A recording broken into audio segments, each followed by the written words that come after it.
I guess like surprised you didn't like blue hybrid then. Because that was the most controlled deck we had probably. You bring up a good point, and this is super funny. Is it just because it was like yellow hybrids around, you would rather play yellow hybrid type of thing? No.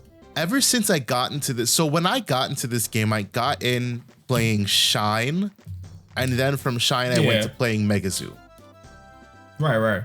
And then after that, basically was yellow hybrid. And that was the style, again, that had sat with me. Like, I liked the Shine control back then, basically, I guess, right, Dan? Yeah. So, and then Mega Zoo, whatever. Just Mega Zoo Secon. And then yellow hybrid, obviously. I never touched blue because I just didn't care for, I think Gabubond really solidified it. That I hate blue in the Digimon card game. And I say that because I like blue in not Shadowverse, sorry. I like blue in One Piece. I don't mind playing blue. I love blue actually in Dragon Ball. Blue, it's ramp, and blue is my favorite color there. Blue in Lorcana is also a ramp. Therefore I like it. But blue in Digimon is like, I don't know. It's the identity of the color is not something that sits well with me. Like, it's like aggro and control is weird. It very weird. Like blue hybrid, yeah, control. I definitely wouldn't have played that while yellow hybrid was around. I didn't even think of it. And that's mainly because A, it was meta. So like my first thought was, okay, how can I beat this deck? And B, again, Gabubond. I'd never touched Gabubond because of Gabubond. I would have never picked up blue hybrid. And even now, like I still struggle with that. I picked up like everything to play Mirage. I built it, and even though, forget about the fact that like it wasn't good in a regional format. I just played it, and I was like, it doesn't play well for me. It doesn't make me enjoy playing the deck. I have blue flare built, and I'm like, I don't even want to touch that deck because it's control in a way. You get the stuns, you get the source stripping or whatever. You can bounce shit. You can play the Surais. It doesn't play into my style. I don't know. Blue and Digimon is very weird for me. It's the only card game I don't like blue in. I like blue in every other card game but Digimon. I don't know. I guess what would you say blue's identity is so far in Digimon? That's what I said. It's like it had the extremes of both control with blue hybrid, and then they had the extremes of aggro with Melga or Ulforce or Ulforce is another one. Gabubon. I think Gabubon's more aggro than you say control, but it just has that bounce ability, so it's like, you know what I'm saying? But like the nature of it is kind of like a more of a aggro deck, being able to swing, unsuspend, swing, unsuspend, swing. You know what I'm saying? Being able to go, let me play tie, and then give it lightning joust, and then go 2 checks, unsuspend, 2 checks, unsuspend, 2 checks. You know what I'm saying? Soon to be 2 checks, unsuspend, jamming. Yeah, right. So like, I don't know, they made blue so crazy in like Digimon in that sense, because any other deck that's blue, it has like the source strip stuff going on, and then like you want control their you get effects based off their sources, or you stripping their sources, right? Like Sojo, for example, Soranjo. Yeah, like Azulamon. Remember like old school Azulamon? Like that was a really good card by itself, right? Card. You source strip everything, and then that thing gets like, was a security attack for every card that your opponent has that doesn't have a source or something like that. Yep. Yeah. So like inherently, that's a really strong card. Like in that deck style back in the days, and then I think they started throwing that in blue hybrid after a while, I believe. Yep. If I'm not mistaken. Very strong card, right? 4 Sojos. Hexablow, like that type of deck was all about source stripping and gaining effects, right? Hexablow, when your opponent has no sources, right? They can't attack or block, and you have jamming.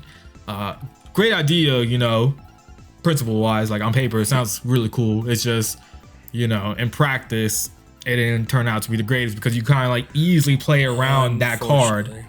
Yeah, unfortunately. So like, I don't know, blue is always has this weird like extremes about it, I feel like.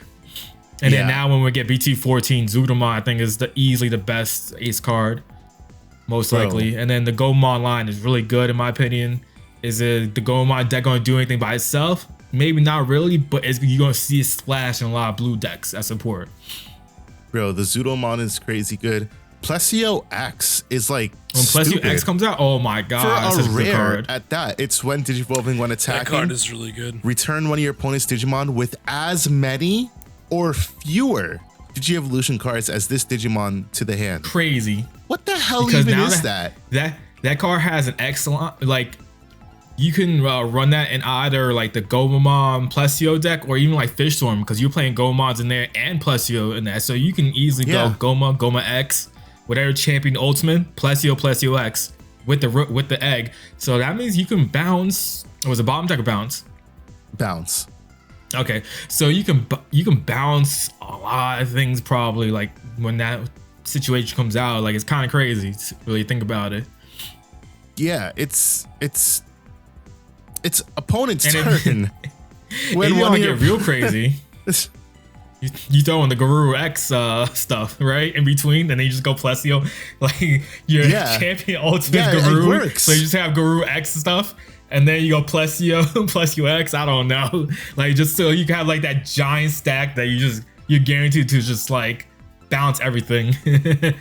Yeah, even its second effect, when one of your opponent's Digimon with as many or fewer Digi-Evolution cards as this Digimon attacks, if it has Plesio or X antibody, gain 2 memory. That's not once per turn.